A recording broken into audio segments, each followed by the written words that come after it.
Hai, Assalamualaikum dan salam sejahtera. Nama saya Ilah Nur Aidil Mardia Putri binti Muhammad Nur Fidas Putra. Saya berumur 11 tahun dan bersekolah di Sekolah Kebangsaan Manjeri 2. Saya bukan seorang pelajar yang aktif dan berdedikasi dalam pelajaran maupun kurikulum.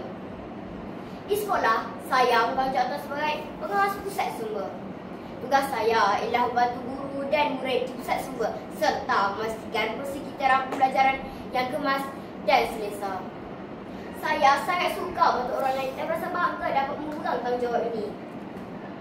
Dari segi akademik, saya pernah menerima anugerah bahasa Inggeris semasa tahun 4 dan pencapaian terbaik semasa tahun 3. Selain itu, saya juga pernah mendapat kehadiran terbaik ketika tahun 4. Saya juga aktif dalam aktiviti kurikulum.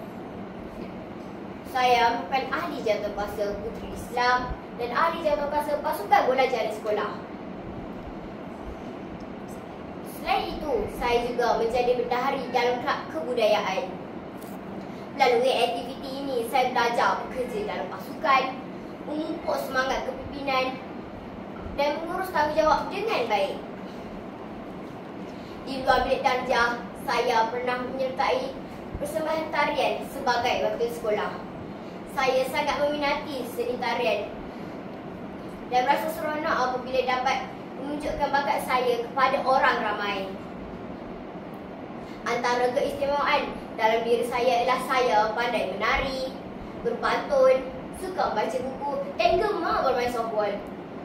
Minat saya dalam pelbagai bidang membantu saya menjadi seorang pelajar yang seimbang dari segi sosial, kurikulum dan akademik. Sekian, terima kasih.